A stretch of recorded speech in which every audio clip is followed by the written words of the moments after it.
समुद्र के किनारे व्यापक आकाश के नीचे कृष्ण एक ऐसे रूप में खड़े थे जो जीवन के संघर्षों के साथ मेल खाता था। लहराती हुई लहरें उनके विचारों की धुन में हमेशा की तरह थीं, जब वह अस्तित्व के हृदय में छिपी गहराइयों में गूंथने लगे। उनकी आंखें मानव अनुभव की गहराइयों का अंश होने के साथ साथ एक दुख और सहनशीलता के दुखद मिश्रण को दर्शाती थीं।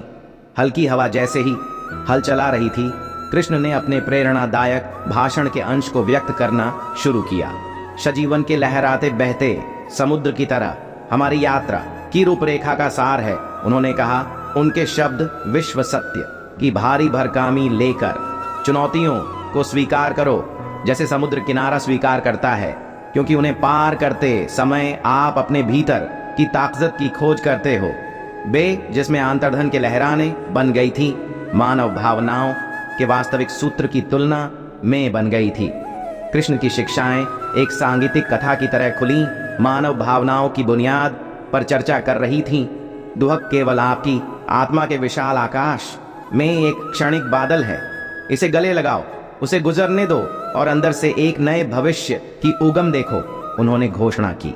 जैसे ही सूर्य अपने अवलोकन का प्रारंभ करता है, नारंगी और गुलाबी रंगों की किरणें आसमान के किनारे में छितरा रही थीं।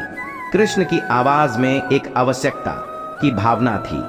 जीवन की लड़ाई शायद तेज हो, परंतु तुम्हारे भीतर योद्धा और भी तेज हैं। सतत संघर्ष के सामने मजबूत रहो, क्योंकि यह संघर्ष की खड़ी में ही तुम्हारी सच्ची शक्ति प्रकट होती है।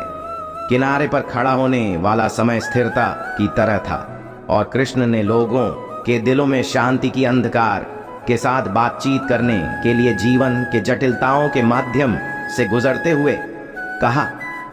उन्होंने दायित्व, नैतिकता